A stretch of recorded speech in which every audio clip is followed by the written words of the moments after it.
in support of the regime change, which brought an end to 30 years of absolutist rule under Sultan Abdul Hamid II, was Said Nursi.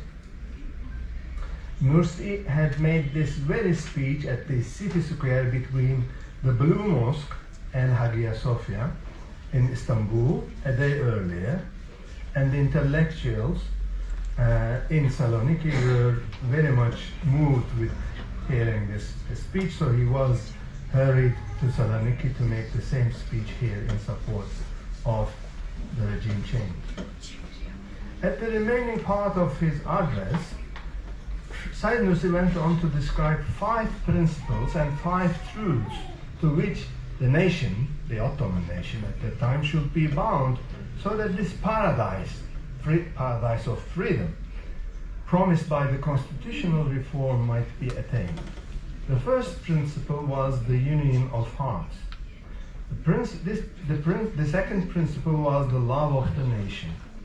That is, the individuals who make up the nation being aware of their nationhood and nurturing love for one another.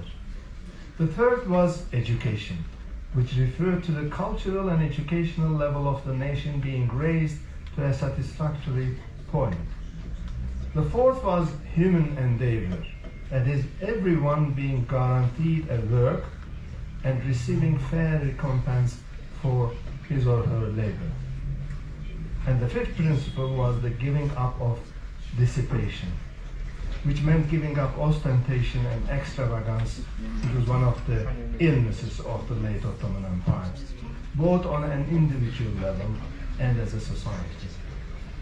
As for the 5 indestructible truths on which freedom would be established, Nursi again enumerated unity, together with science, learning, civilization, a new generation of able and enlightened men, Islamic law which, according to Nursi, comprised equality, justice, and true freedom with all its relations and requirements.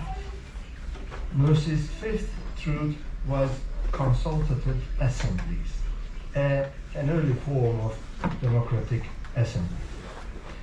Although the initial months of the constitutional monarchy was not that promising, Nursi never gave up his belief in constitutionalism.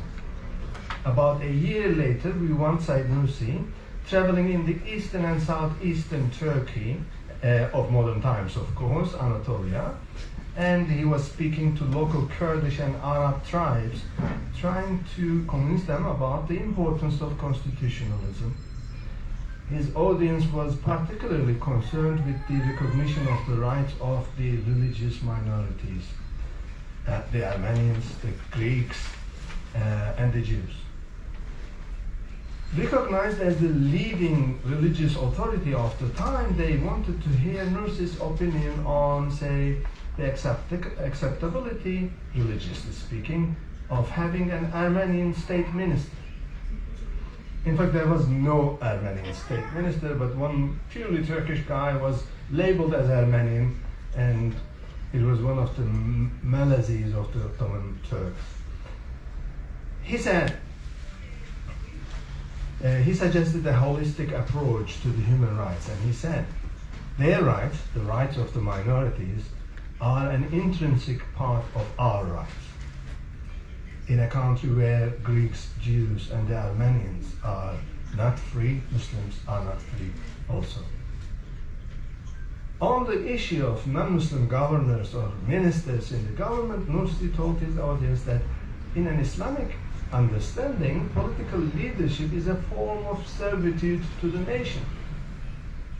And if Muslims didn't have any problem with receiving services from their non-Muslim tradesmen, if they didn't have any problem to have their watches repaired by an Armenian watch repairer, why would they have any problem in having a governor, an Armenian or a Greek or a Jewish one? Because that is service to the nation.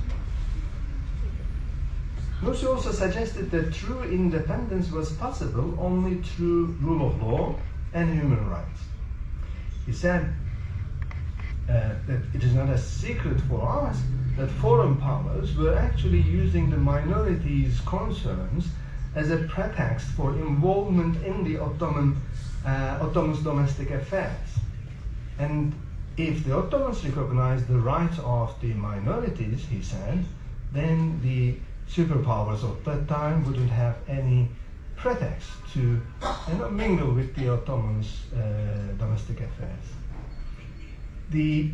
Now, looking from today's perspective, these might not sound revolutionary to you, but I'm speaking about 1908, 1911, beginning of the 20th century. Said Nursi was certainly ahead of his time on human rights, the rights of the minorities, and peaceful coexistence with the minorities. Nursi's unique contribution to the topic was his ability to ground the claim to the rights to the Islamic tradition. So he was not a kind of reformist in the sense that he would say, okay, Islam does not recognize rights, but times have changed, we should. No, he was actually going back to the original sources and saying that these rights are recognized theologically in our religion. He genuinely believed that these rights were under protection of Islam. His audience was accustomed to patrimonial relations with the man of religion, so they in fact claimed, the people in Eastern Anatolia, they said the great scholars and saints did have a right to dominate them due to their merits. So the people of Anatolia were very much inclined towards meritocracy. But Said Nursi said, if someone whom you think as a great scholar or a great saint tries to dominate you in the name of religion or his or her virtues, this means that he or she is not a great person. Because the sign of greatness is humility. So if they actually try to dominate you, don't take them as great people. That's crucial because we see at the end of the Ottoman era, and it still continues on in Turkey, how men of religion are using their religious knowledge and authority as a leverage to become political leaders also. Nursi's stand was not unique to his times as a political activist at the initial years of the constitutional monarchy. During the First World War, Nursi was at the head of a volunteering Kurdish unit, fighting against the Russians and occasionally with the Armenian groups. In one particular instance, Turkish and Kurdish local men had imprisoned Armenian women and children in an Armenian village, and they were planning to annihilate them on charges that their families were fighting in Russian lines and so on. Nursi appealed to those men, the Turks and the Kurds, and had the Armenian women and children returned to their families safely. This became so famous among the Armenians. We have actually records of Armenian registries about this event at that time, and in fact Armenians also reciprocated in the kind and released Muslim children and women in respect, in gratitude to Nursi's intervention. After the war and a few years of imprisonment in Russia as a prisoner of war, Nursi turned back to Turkey and to his seminary in Eastern Anatolia. There he would study in isolation. His relatives would send him soup, and he would only consume the fluid parts of the soup and on his own, and he would give the bits and pieces in the soup to the ants. And his students would be amazed and ask him, why are you doing that? Why are you not, eating the whole thing and giving half of it to the ants? And he would say, these nation of ants are Republicans. I am rewarding their Republican spirit. Well, this was said before the Turkish Republic was established. Nursi's principled position for human rights continued under the new regime also. Although the Republic was a modern idea, the initial rulers of the Republic were of authoritarian fabric. In March 1937, the Turkish army laid siege around the city of Dersim. Modern name is Tunceli. This city has traditionally been a center of Kurdish Alevites, a minority sect within Turkish Islam, with Shiite inclinations. There were widespread rumors that there will be massacres in the region. The issue started with tax-paying issue. You don't normally execute people because they didn't pay tax, but there were rumors that actually the Prime Minister at the time, General Bayar, had ordered full-scale massacre. So one of Said Nursi's students was a colonel in the army, and he was invited to duty to Dersim. His name was Hulusi Yahyagi.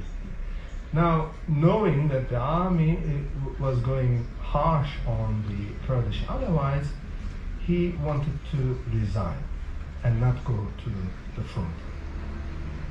And he spoke to Nursi. Nursi told him that if he resigned, then the army would replace him with somebody else, and that somebody else would probably do the massacre. So he said, instead, go at the head of your unit and ask your soldiers to fire only towards the sky and not towards the people. Probably thousands of people were saved because of this intervention. Now this is important. You have to understand that Said Nursi is not Alawite. He does not belong to that particular sect. In fact, there were enmity between the Alawites and the Sunnis in Turkey for all through Ottoman history. So this intervention was made in the name of the enemy. Unfortunately, not all of the colonels were students of Said Nursi, and thousands of our people perished in these massacres. We don't know exact numbers, but probably 11,000 people were massacred. And this entered into the Turkish history, particularly the Alawite history, as the largest massacre of Alawites in the Republican era. Now, Nursi was not afraid to go the reverse stream when his principled position on human rights was at stake. In the aftermath of the Second World War, there was a renewed effort of Protestant minority missionaries coming to Anatolia.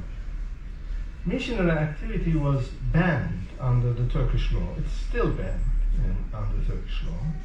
And usually an average Muslim will detest the fact that the Christian missionaries are trying to convert their children to Christianity. Nursi, on the other hand, believed in the right to propagate one's own religion or convictions. So he advised his followers to collaborate with the missionaries, to develop good relations with them, and to work together with them against irreligion and for the religious rights to be preserved. This was even revolutionary for his own students. In 1954, Nursi sent one of his latest books to the office of the Pope in Vatican and suggested initiation of interfaith dialogue between Islam and Christianity. This was 10 years before the Vatican II Council, when the Catholic Church adopted interfaith dialogue as a mission.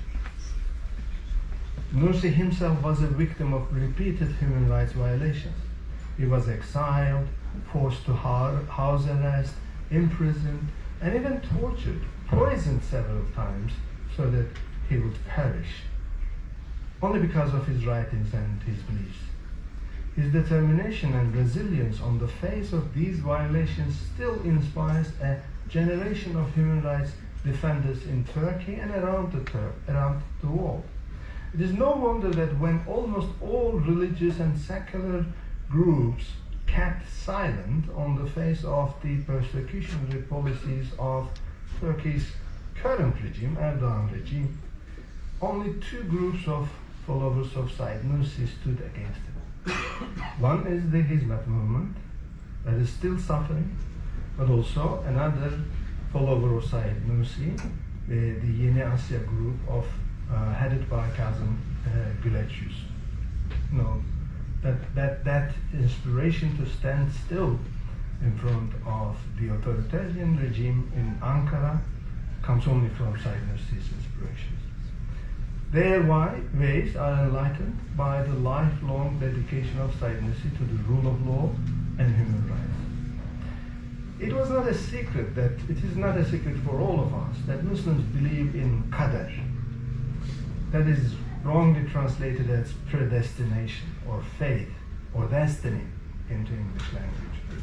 Some understand this belief as suggesting that everything we do is actually determined by God before we do them.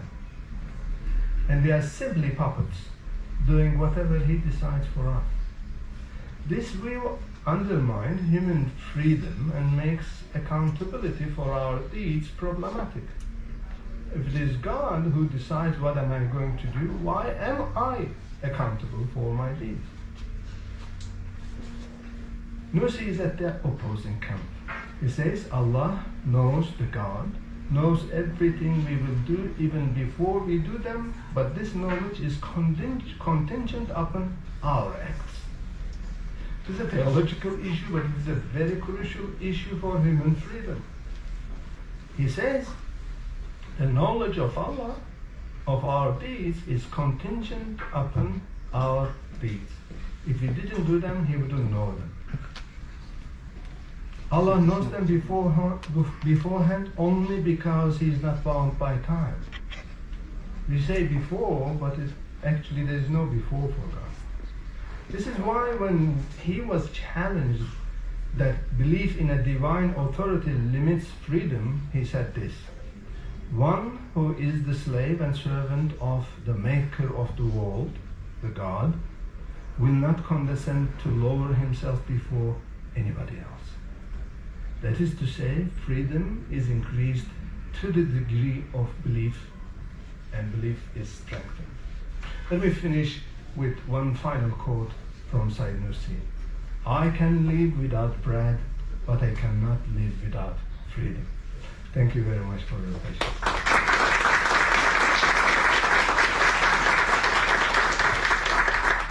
Να ευχαριστήσουμε πολύ τον κύριο Μπαλτζή.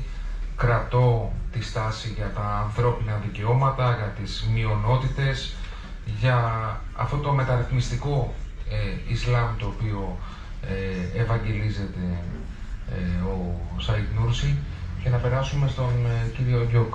Κύριε Γιώκ, σας ακούμε.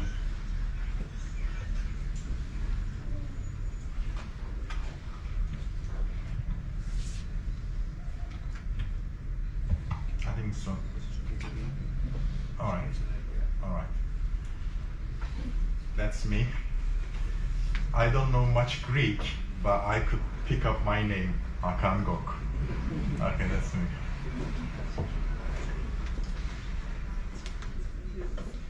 So I'll be slow for the translation person. Normally I speak really, really fast, but now I'll be very slow. All right. Hello, everyone. Thank you for coming, and thank you for having me. My name is Hakan. I am an academic researcher at Leeds Beckett University in Britain, and also I teach at Respect Graduate School with Dr. Kerim Balci. I would like to tell you the story of the book.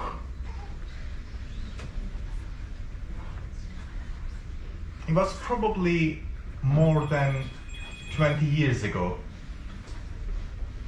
like 2002, that I was teaching physics in English schools. I was working in Lincolnshire, a town called Immingham.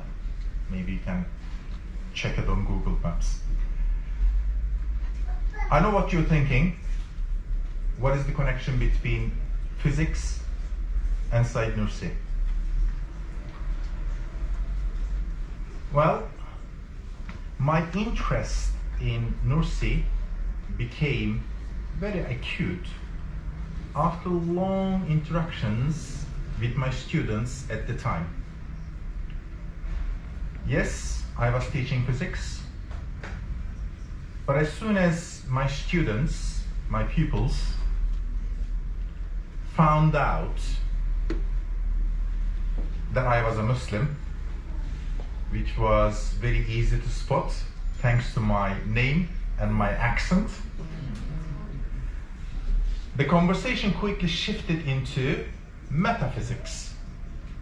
I teach physics, but people ask questions about metaphysics.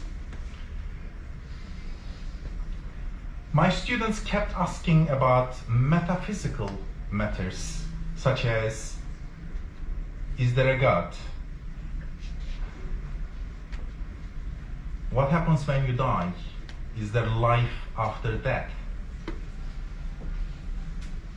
Reward, retribution, punishment in hell or reward in paradise, evil and suffering, etc. Very popular questions. We had very interesting, very long conversations in my physics lessons with my students. Probably 2002. I had already known Nursi. Being one of the most well-known 20th century scholars, he wrote extensively about these popular topics at an intellectual level. I read the first piece of Nursi in 1987. I was a young student and I said, oh, because I had these questions as well.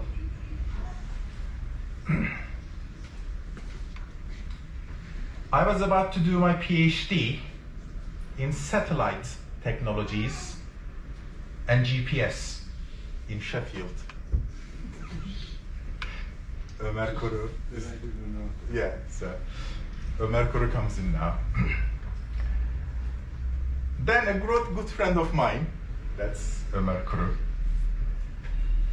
mentioned about Professor Colin Turner at Durham University in England, running Nursi Studies department at the university. I made an appointment with Professor Colin Turner. Phone, just rang him.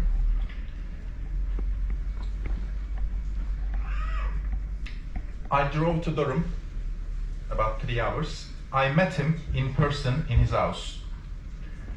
I told him about the constant conversations with my students.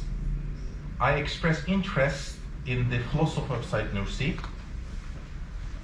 even though I was not a theologian, nor a philosopher. I'm a scientist, I'm a physicist, but I'm interested in what Nursi talks about. Professor Turner was very excited about a scientist willing to undertake a PhD in Nursi. I wrote my research proposal indicating that I was interested in Said Nursi's arguments for the existence of God. My proposal was accepted and my PhD journey started at Durham University. Fast forward.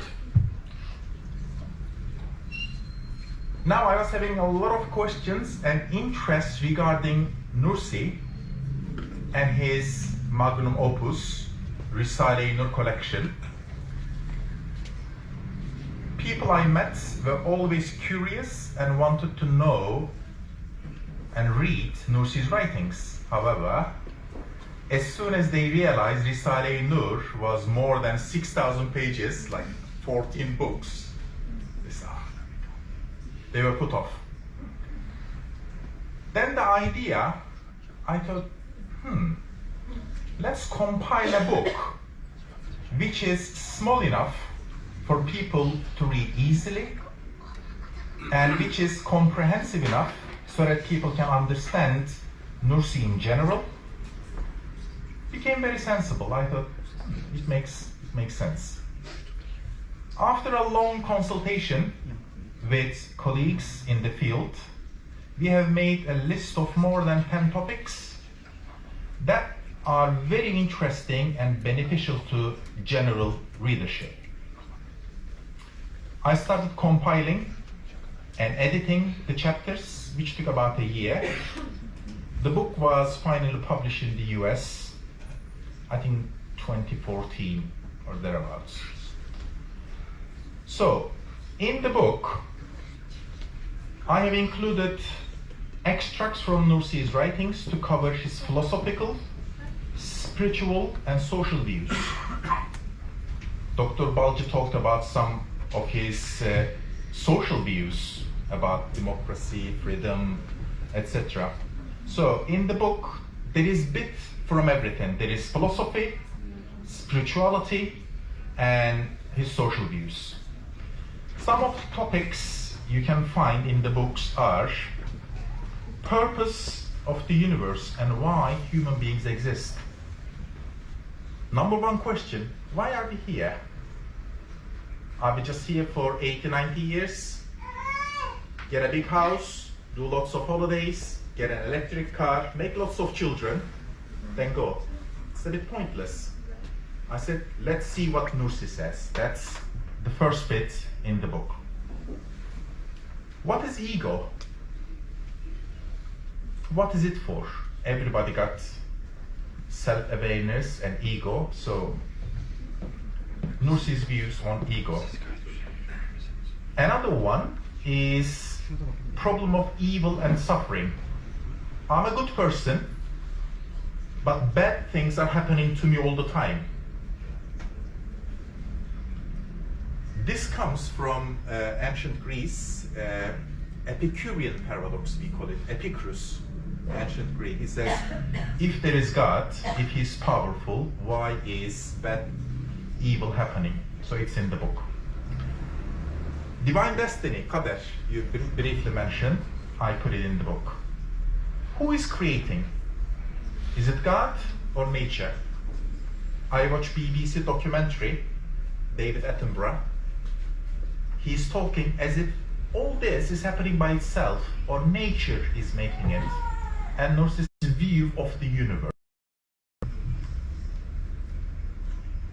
Some of the interpersonal writings of Nursi, such as his views on fraternity, greed, enmity, and backbiting.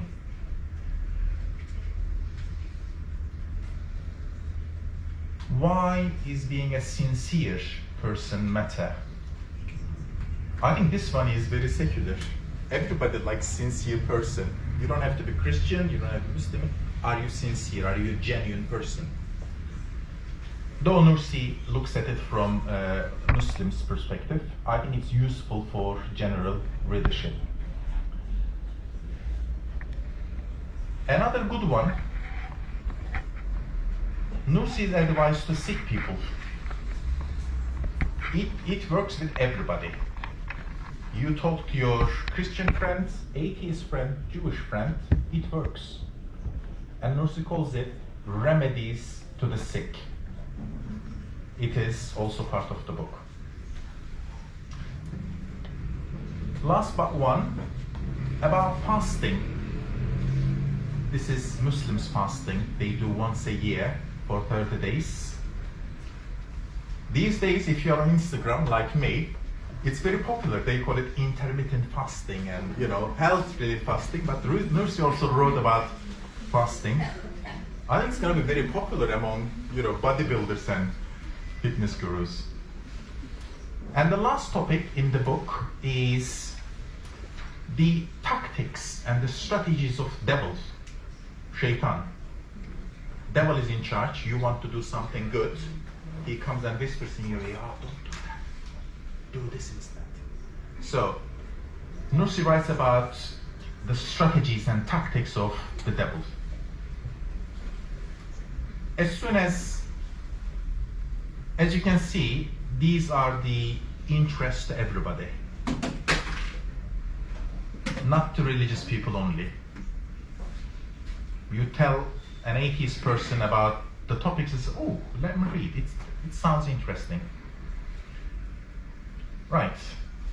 I'm very happy that the book is now in Greek, thanks to my colleagues who translated it into Greek. I always believe in the benefit of translation of works written in other languages. In fact, we are in Greece.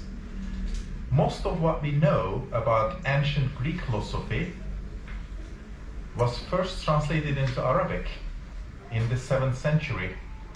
We call it Great Translation Movement at the time of Umayyad and Abbasid time. When Arabs became Muslim, it is not here, I know. When Arabs became Muslim, they realized they got the power, the land, but they don't have any books. They said, whoever translates the book, the caliph, the king, gives the person the way of the book in gold. So they came to Anatolia and they picked up Plato, Aristotle, Pythagoras, Socrates, all the ancient Greeks, translated into Arabic. Then later it came through Spain, Andalusia. So this explains the value of translation. Knowledge travels. Let me finish.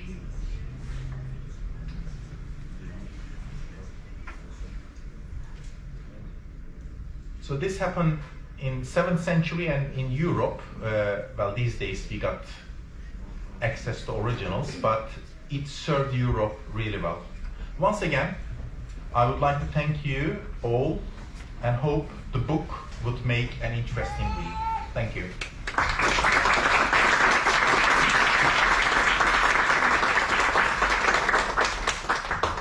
Να ευχαριστήσουμε πολύ τον κύριο Γιώργ και να περάσουμε στον κύριο Λίβα. Καλησπέρα. Πρώτα απ' όλα θέλω να ευχαριστήσω τις εκδόσεις Παπαζήση, την εξαιρετική Κατερίνα Μάρκο, με την οποία έχουμε μια πάρα πολύ καλή συνεργασία. Ευχαριστούμε πάρα πολύ. Θέλω να ευχαριστήσω όσους με βοήθησαν στην μετάφραση. Θέλω να ευχαριστήσω τις δύο διερμηνείς μας, τις οποίες πρέπει να επικρατήσουμε. Γιατί πάντα ξεκινάμε από τους ανθρώπους που μας βοηθάνε, εννοείται, και στη διερμηνία. Θέλω επίσης να ευχαριστήσω τις εκδόσεις Παπαζήση για το εξαιρετικό πάνελ, για τους τρεις καθηγητές, φίλους καθηγητές που βρίσκονται σήμερα μαζί, τον κύριο Μπαρτζή, τον κύριο Γιώκ και τον Μιχάλη τον Μαγιώρα. Και επειδή ο κύριος Γιώκ ξεκίνησε με την περιπέτεια της συγγραφής του βιβλίου, να ξεκινήσω και εγώ λίγο με την περιπέτεια της μετάφρασης. Κάθε βιβλίο είναι μια περιπέτεια, κάθε βιβλίο έχει και ένα προσωπικό στοιχείο, και η σχέση μου με το βιβλίο αυτό ξεκίνησε εμέσως το 1986, όταν με δύο φίλους, 22 χρόνων παιδιά, κάναμε ένα μεγάλο γύρο 2 μήνες στην Τουρκία, το καλοκαίρι του 1986, και μέναμε τότε σε οικοτροφία και σε γειτόνες των Νουρτζουλάρ, δηλαδή του δικτύου το οποίο δημιουργήθηκε γύρω από το βιβλίο αυτό, όχι γύρω από τον ίδιο τον Σάιτ Νούρση, γιατί πάντοτε ο ίδιος ο Σάιτ Νούρση έλεγε ότι είναι μαθητής του βιβλίου. Δηλαδή είναι αυτό το οξύμορο, έλεγε ότι στην πραγματικότητα μαθαίνει από αυτό το βιβλίο, γιατί αυτό το βιβλίο έχει το χαρακτηριστικό να είναι ο οδηγός, το κλειδί σε ένα άλλο βιβλίο στο Κοράνι. Άρα αυτό που έλεγε πάντοτε ο Σάιτ Νούρση είναι ότι μαθαίνει από τις επιστολές του Φωτός, είναι μαθητής των επιστολών του Φωτός, και αυτό το οποίο μου είχε μείνει εκείνο το καλοκαίρι, μένοντας στο οικοτροφία, σε διάφορες πόλεις της Τουρκίας, των Νουρτζουλάρ, ήταν αφενός μεν ο ενθουσιασμός αυτών των παιδιών, η τάξη, η οργάνωση, η πειθαρχία που υπήρχε, αλλά κυρίως οι διάλογοι που γίνονταν, οι συζητήσεις που γίνονταν σε σχέση με το βιβλίο και τα επιχειρήματα τα οποία τότε βεβαίως λίγο με ξένιζαν, γιατί 22 χρονών παιδί κι εγώ, έβλεπα πολύ λογικά επιχειρήματα. Δηλαδή ανταλλάσσονταν πολύ λογικά επιχειρήματα σε σχέση με την ύπαρξη του Θεού, επιχειρήματα τα οποία ήταν αρκετά ρασιοναλιστικά. Και έλεγα, μα πώς είναι δυνατόν η μεταφυσική να στηρίζεται σε τόσο ρασιοναλιστικά λογικά επιχειρήματα. Κατάλαβα βέβαια αργότερα ότι ήταν ακριβώς μια δομή λόγου η οποία τέριαζε με την αντίστροφη, την αντίθετη λογική, δηλαδή την λογική την κεμαλική, την κοσμικόδοξη Τη λογική εκείνη η οποία ακριβώς στηριζόταν πάνω στη λογική και η οποία προϋπέθεται ότι το Ισλάμ είναι κάτι άλλο. Αυτό το οποίο έκανε δηλαδή στην πραγματικότητα ο Σάιντ Νούσι είναι να πάρει τη λογική των αντιπάλων του και να την αντιστρέψει. Και να πει το Ισλάμ είναι στην πραγματικότητα μια εξαιρετικά λογική, η πιο λογική θρησκεία που υπάρχει. Όλο αυτό το σύστημα, όλο αυτό το δίκτυο, όλοι αυτοί οι άνθρωποι εμπνεύστηκαν από αυτό το βιβλίο, από τις επιστολές του Φωτός. Ο ίδιος ο Σάιντ Νούσι ήταν ένας άνθρωπος εξαιρετικά πολυμαθής, με τεράστιες γνώσεις. Την εποχή του τον αποκαλούσαν Μπεντιουζαμάν, δηλαδή το θαύμα των καιρών, το θαύμα της εποχής. Έχει γράψει ένα βιβλίο, όπως είπε και ο κύριος Γκιόκ, πολύτομο, τεράστιο, στην πραγματικότητα είναι δεδαλώδες, είναι 6.000 σελίδες, αλλά δεν είναι μόνο ότι είναι 6.000 σελίδες, είναι πραγματικά θαύμα αυτό το οποίο έκανε ο κύριος Γκιόκ, τεράστιο κατόρθωμα, γιατί δεν είναι μόνο ότι είναι 6.000 σελίδες, είναι το ήθος το ίδιο του βιβλίου. Καταρχάς είναι γραμμένο σε οσμανλή. Ήταν επίσης το ύφος και η γλώσσα της εποχής και όλο αυτό οδηγεί σε ένα δεδαλώδη τοπίο, σε ένα πεδίο που μοιάζει πάρα πολύ με λαβύρινθο. Γεμάτο με παραβολές, γεμάτο με ιστορίες, γεμάτο με προσωπικές ιστορίες, γεμάτο με στίχους, με εξηγήσεις και όλο αυτό σταματάει και οδηγεί κάποια στιγμή σε μια λίστα με λογικά επιχειρήματα, τα οποία πάλι οδηγούν σε άλλες παραβολές, σε άλλες παραμυθίες, σε άλλες προσωπικές ιστορίες ή κορανικές ιστορίες.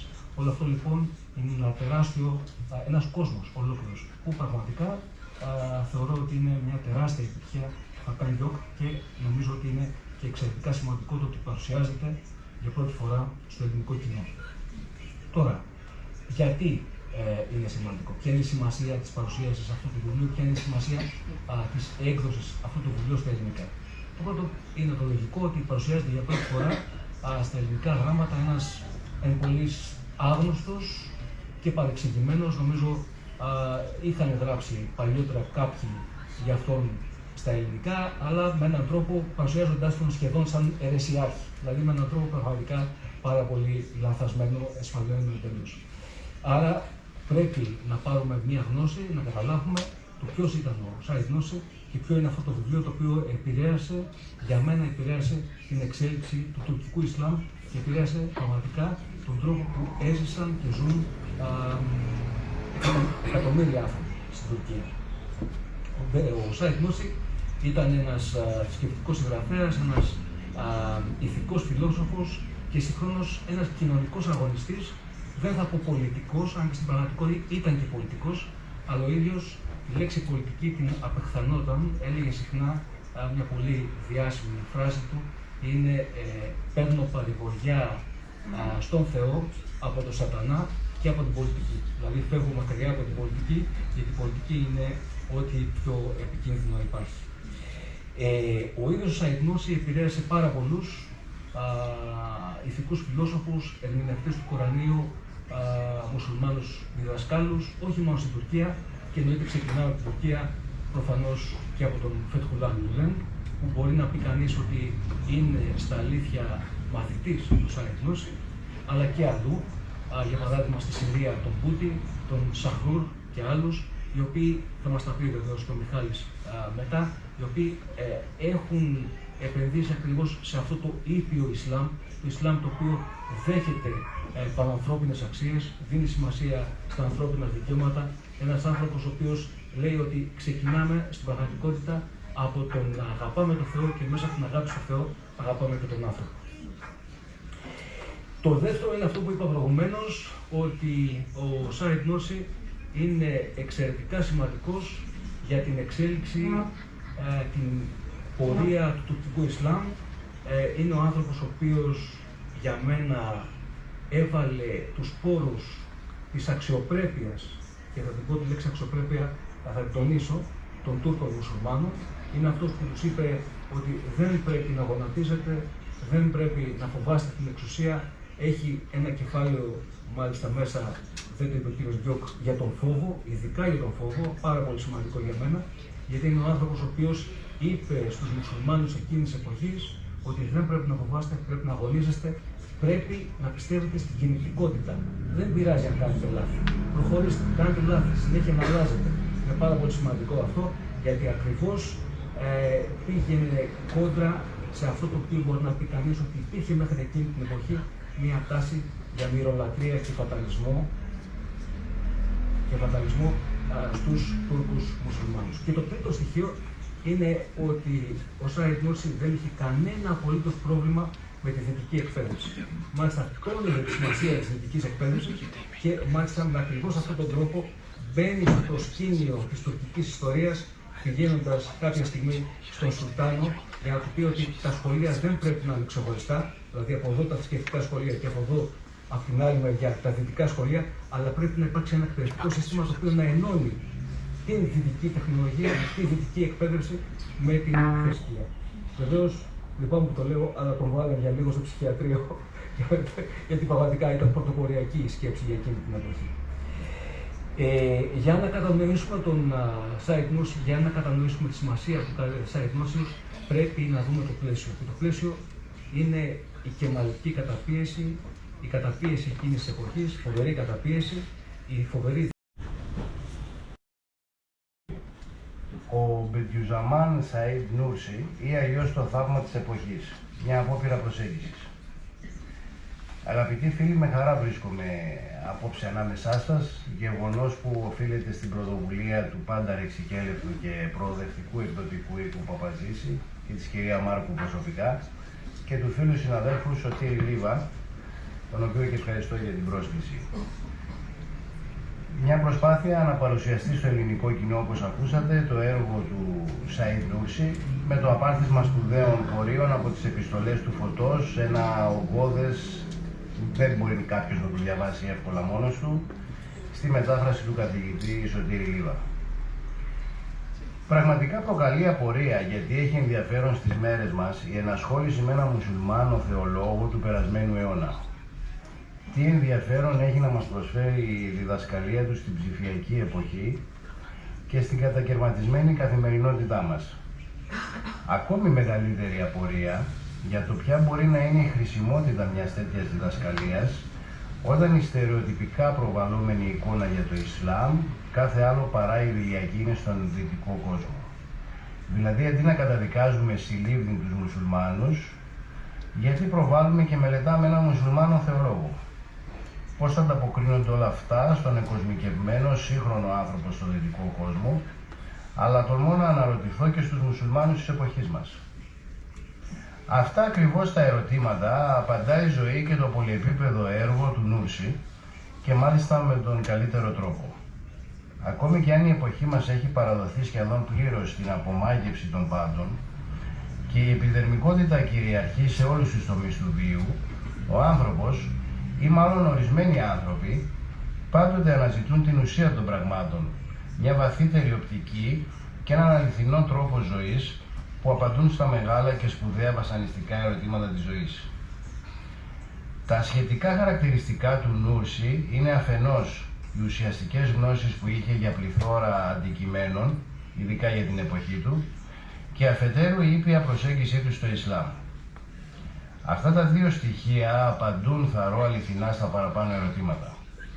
Η ουσιαστική γνώση του Νούρσι για τα θέματα, η διεισδυτική προσέγγιση που αναλύει και συνθέτει όλες τις διαστάσεις κάθε ζητήματος που προκύπτει, είναι η απάντηση στην επιδερμικότητα και στις ψηφιακές ταχύτητες που χαρακτηρίζουν την εποχή μας. Όλα και όλοι στηρίζονται σε πληροφορίες και στη διαχείρισή τους, αφού η πληροφορία μόνη αρκεί για να διοικήσει στον κόσμο. Όμως, η ζωή και το έργο του Νούρσι αφορούν ακριβώς τα αντίθετα, δηλαδή την αναζήτηση και κατοχή της γνώσης με ένα δύσκολο πράγματι ταξίδι μέσα από τη σχέση του με το Θεό. Ο Θεός είναι ο μοναδικός φάρος που προσανατολίζει την πορεία του Νούρσι τόσο σε επίπεδο καθημερινότητας, όσο βέβαια και κατεξοχήν θεολογικά. Αναζητώ καταφύγιο στον Θεό από τον Σατανά και την πολιτική, όπως ακούσατε. Ο Θεός είναι ο φάρος του και η οδός του. Η προσπάθεια του Νούρσι εντάσσεται στο πλαίσιο της Ισλαμικής αναγέννησης, όπως την πρέσβευαν οι σπουδαίοι διανοούμενοι εκείνης της εποχής, Ρασίδ Ριντά, Μουχάμαντ Αμπντούχ και Τζαμάλ Αλντίν Αλ-Αφγκανί. Το κύριο ζητούμενο ήταν η επιστροφή στις ρίζες των άξιων και ανυπέρβλητων γνήσιων μουσουλμάνων προγόνων, οι ευσεβείς πρόγονοι, με την ταυτόχρονη προσαρμογή της καθημερινής ζωής στους τρόπους και στις διδασκαλίες εκείνων. Η ιδανική λύση για τα δεινά που αντιμετώπιζαν οι σύγχρονοι μουσουλμάνοι κατά τον 19ο αιώνα και εξής. Συγχρόνως και πέρα από κάθε αμφιβολία, δεν μπορούσε να αποσιοποιηθεί ακόμη και από τους πιο συντηρητικούς κύκλους το γεγονός ότι ο υπόλοιπος κόσμος, ειδικά ο δυτικός, είχε εξελιχθεί σε πολλά και διαφορετικά επίπεδα που αναβάθμιζαν τόσο το επίπεδο ζωής των πληθυσμών, όσο και γενικότερα τα εθνικά κρατικά ωφέλη των χωρών τους. Σταδιακά και υπό αυτό το πλαίσιο άρχισαν να πληθαίνουν οι μουσουλμάνοι, οι οποίοι ένιωθαν αδύρυτη ανάγκη την αναγνώριση αυτών των παγκόσμιων επιτευγμάτων.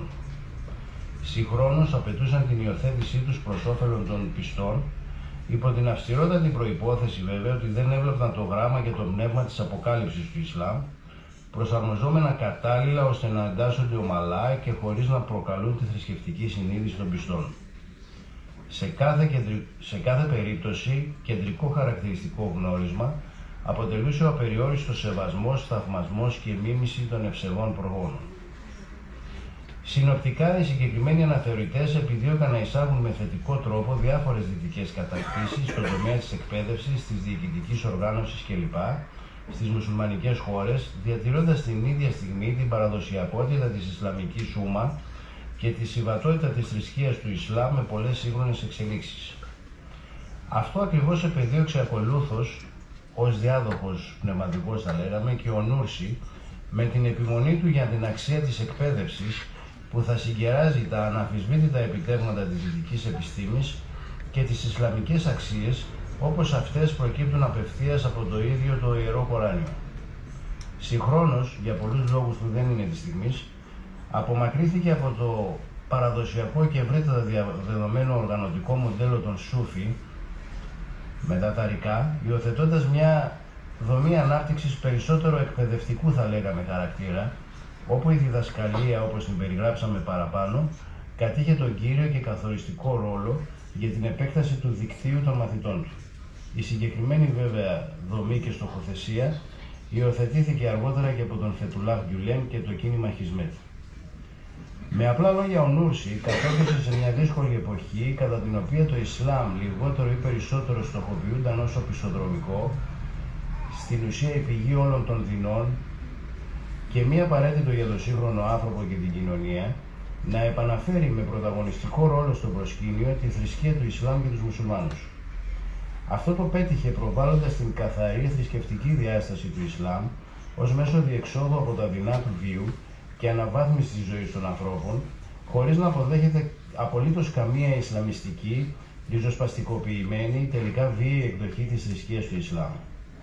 Συγχρόνως, όπως είχαν κάνει και μεγάλοι δάσκαλοι του παρελθόντος, όπως κατεξοχήν ο Αλ-Γκαζάλι, απέδειξε και εφάρμοσε στην πράξη τη συμβατότητα της Ισλαμικής διδασκαλίας με τη σύγχρονη επιστήμη, αφαιρώντας ουσιαστικά από τους πολέμιους του Ισλάμ και τότε και σήμερα ένα από τα βασικότερα επιχειρήματά τους, δηλαδή τη μη συμβατότητα του Ισλάμ με τις επιστημονικές και κοινωνικές κατακτήσεις της σύγχρονης εποχής. Αυτό ακριβώς το ίδιο Ισλάμ που πρεσβεύει ο Νούρση με τον αναβαθμισμένο ρόλο της κοινωνικής αλληλεγγύης και προσφοράς είναι η ουσιαστική απάντηση στα ερωτήματα για την αξία της διδασκαλίας και του έργου του στη σύγχρονη εποχή. Μια Ισλαμική διδασκαλία που ενισχύει τον μουσουλμάνο πρωτίστως να πορευτεί στη ζωή του με και προς τον Αλλάχ, συγχρόνως όμως και να σταθεί δυναμικά στο κοινωνικό γίγνεσθε κάθε τόπου και εποχής, συμβάλλοντας ειρηνικά στη συνύπαρξη διαφορετικών λαών, θρησκειών και πολιτισμών. Δεν πρέπει να διαφεύγει την προσοχή ότι ένα από τα μεγαλύτερα διακυβεύματα των ημερών μας και ειδικά στο δυτικό κόσμο είναι η επίτευξη αυτής ακριβώς της ειρηνικής και δημιουργικής συμβίωσης διαφορετικών εθνικά και θρησκευτικά ανθρώπων, χωρίς όμως κανείς να χάσει τα ουσιαστικά στοιχεία της ταυτοτικής ιδιοσυστασίας του, αλλά και κανείς να μην εξαναγκαστεί να υποχωρήσει από σπουδαία και εκτιμένα ανθρωπίνων δικαιωμάτων, τα οποία παγιώθηκαν με αγώνες και θυσίες πολλών ανθρώπων. Επομένως, το έργο και η διδασκαλία του Νούρση μπορούν να προσφέρουν στην εποχή μας, όχι μόνο στους ίδιους τους μουσουλμάνους, αλλά και στις προσπάθειες ομαλής και καλποφόρας συνύπαρξης του Ισλάμ και των μουσουλμάνων με ανθρώπους διαφορετικών πεποιθήσεων και αναφορών. Ο Νούρση εκφράζει το άλλο Ισλάμ και των μουσουλμάνων πολύ διαφορετικά από την κυρίαρχη στερεοτυπικά προβαλλόμενη εικόνα του στο δυτικό κόσμο και όχι μόνο. Κλείνοντας, επιτρέψτε μου να πω ότι ο Νούρση απαντά με τον καλύτερο δυνατό τρόπο στο δύσκολο ερώτημα ποιο Ισλάμ θέλουμε στην Ευρώπη, ποια θα πρέπει να είναι τα βασικά χαρακτηριστικά του ευρωπαϊκού Ισλάμ. Χαρακτηριστικά συμβατά με την Ισλαμική διδασκαλία και παράδοση, απολύτως αποδεκτά από τους ίδιους τους μουσουλμάνους, συγχρόνως όμως συνεργατικά με τις αξίες του ευρωπαϊκού κεκτημένου και καθόλου συγκρουσιακά με τον ευρωπαϊκό τρόπο. Σας ευχαριστώ.